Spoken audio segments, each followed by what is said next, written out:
আমি কিছু করতে পারি না, অনার্স মাস্টার্স পাসও কিছু করতে পারি না। ভাই চা বেচেন, চা বেচেন, আপনার কেউ নিষেধ করে নাই। দৈনিক 200 কাপ চা বেচেন, 10 টাকা একটা কাপ চা, মানে 2000 টাকা সেল। ধরেন 50% প্রফিট, 1000 টাকা, মাসে 30,000 টাকা। বেচবেন কতক্ষণ? 2 থেকে 3 ঘন্টা। 2-3 ঘন্টা চা বেচে যদি মাসে 30,000 টাকা কামাই করতে পারেন, বাকি সময় আপনি অন্য কিছু করেন। দুনিয়ায় টাকা কামানোর থেকে সহজ কোনো সোর্সই নাই।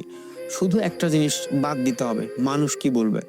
ওই আমি না খায় থাকলে ওই আমার দেহে, আমি না খায় থাকলে যদি ওই আমার না দেহে, আমি চা বেচলে আমার দেখলে আমার কি আসে যায়? কিচ্ছুই তো আসে যায় না। আমার খারাপ সময়তে কেউ এসে আমার বলে না চল নে 10,000 টাকা তুই এটা কিছু কর। তাহলে আমার ভালো সময় যদি চা বেচলে হয়, মানুষ কি বললো চিন্তা করে লাভ আছে? দুনিয়ায় 99% মানুষ কিচ্ছু করতে পারে না, একটাই রিজন, মানুষ কি বলবে।